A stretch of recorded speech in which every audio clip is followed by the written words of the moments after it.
I know you wanted to talk about branded entertainment, Sure. right? Yep. And so tell me what you define as branded entertainment. Yeah, you know, to me, branded entertainment advertising, they're really all the same thing. All of those are tools that we have in our marketing toolbox, and we can deploy them in many different ways.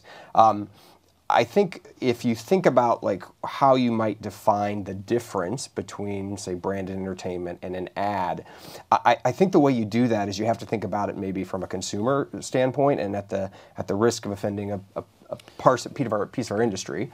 I think from a consumer perspective, if that piece of content is creating so much value for them, and whether that's information or entertainment or social prestige or whatever that is, that they're choosing to engage with it and they want to hear from you, I think that then forms, you know, something closer that we'd call branded entertainment than what might be a strict ad. And in some ways, I think branded entertainment is what the holy grail of advertising has been since we invented it. It's this idea that we've created a piece of content that is so valuable and so compelling to a consumer that they want to engage with us, that they welcome us into their home or welcome us into their hand. So why wouldn't a piece of branded entertainment video run as a television commercial? So, you know, it's interesting, and I think when you think about the future of our industry or whatever, I think those two things are going to converge. You know, a few years ago, our Mindshare Entertainment group created a series of video vignettes for Poise, which is one of our clients, featuring Whoopi Goldberg. And the series was very successful, very humorous, very entertaining. People really wanted lots of organic reach with that. In year 2 of the program, we actually took those vignettes and edited them down into a television commercial. And I think that's an important point, that I think with branded entertainment, because it starts from a very consumer-centric point of view, you can get it into a more manageable television spot, but it would be very difficult for a television commercial, which starts so brand-focused, to come back up into branded entertainment. You know, what was it, the Geico cavemen spot from a few years ago? Wildly successful ad. They tried to turn that into a branded entertainment series, and it failed miserably. Right. Now, you know, it's interesting you mentioned the Geico ads, because I've always thought that one of the things that they've done brilliantly, I mean, they must be spending a fortune, I mean, but they have so many different executions that they're running. It's entertaining, but they always get the brand name prominently featured, right? I've always thought that one of the dangers with branded entertainment is that it's entertaining, but you lose track of what the brand is. You forget about it. Totally right. And so we think about this as, you know, when we create content, content has to serve two masters. It has to serve the consumer and it has to serve the brand. And the most successful pieces of content are those that start with the consumer and we figure out where and how the brand plays a role. Because if the consumer doesn't care about it, that brand message is never going to be heard. It's never going to be able to get off the ground. And at Mindshare, you know, we think the way you measure the success is with data. And we have the Mindshare Loop operating system, which is all about monitoring in real time what's happening with culture and competitors and the category. And that data that we're collecting informs the type of content that we want to go create. The data then tells us where and how we want to distribute that content. The data we learn from what's performing helps us optimize it, and then we go on to figure out what's the new pieces of content, so it becomes this kind of closed loop of media. Absolutely. Now, I'll tell you, you know, monitoring what's happening, the advantage of monitoring everything in real time means you can take advantage of everything. The disadvantage of monitoring everything in real time is you can take advantage of everything, right? And so we think you have to be much more strategic about that. You know, Michael Porter, the famous strategist, said strategy is about making choices, and we call that planning for agility. So before you even do anything, we say, okay, what are those possible moments that we might want to take advantage of?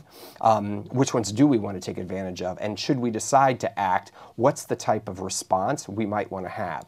So that way, when events arise, very quickly you can decide, am I going to pay, am I going to pass? And you already have sort of, what's that content idea that you're ready to distribute. Right. On distribution, digital distribution, are you basically using every possible channel that's out there? Right, exactly, yes. Distribution we have a saying, you know, if content is king, distribution is queen, right? And when we think about creating content, very far upstream, you have to also be thinking about how that content is going to make itself out into the world. And even more importantly now, that sort of this idea of organic reach or virality, that sounds like something with Ebola, but you know, something going viral, it's becoming less and less a reality, and it takes paid media support to actually make it happen. I actually just read a couple interesting pieces in Adweek and Ad Age. One is with a woman, Julie Fleischer at Kraft, and another is a guy, Jordan Kretschmer, and I don't know either of them, so if I've mangled their names, apologies. But essentially what they both have said is there's an urban myth of organic reach, an urban myth of something going viral. And if you're not willing to pay to put paid media support behind any content you're creating, then there's absolutely no reason to create that content. There's no such thing as a free lunch? Exactly, right? And particularly when you think about our social channels, which has become so important for content distribution in recent years, and that those have either already changed or are quickly becoming pay-to-pay models, that idea of organic reach is not existent. So, I mean, Facebook is maybe an example of that, right? I think marketers are increasingly realizing that the organic distribution on Facebook is not what it used to be. Absolutely. And we hear it's a slow change, because for years and years and years, particularly with Facebook, we told everybody, it's about engagement and creating content, and you create an editorial calendar and you post 4 and 5 times a week and you respond 2 and 3 times a day. And that no longer exists. In fact, what we counsel our clients now is stop doing that, right? Stop trying to acquire fans. Focus on fewer, bigger, better pieces of content, all supported with paid media. Yeah. Do you think that when you distribute, that audience buying is equivalent to a contextual placement? So programmatic buying, of course, is becoming something that's more and more valuable every day. And the reason behind that is because now data is informing it. Programmatic buying's existed for years, but now that we have the data to actually action on it, it becomes much more valuable to us to sort of identify what's going on and activate against it. However, it's not the end-all be-all solution, right? It still takes people to figure out what is going on, what is the right type of action, and how are we going to activate it. And programmatic is part of that, but also, contextual placements are valid as well. We recently, back at the beginning of the baseball season, had an opportunity.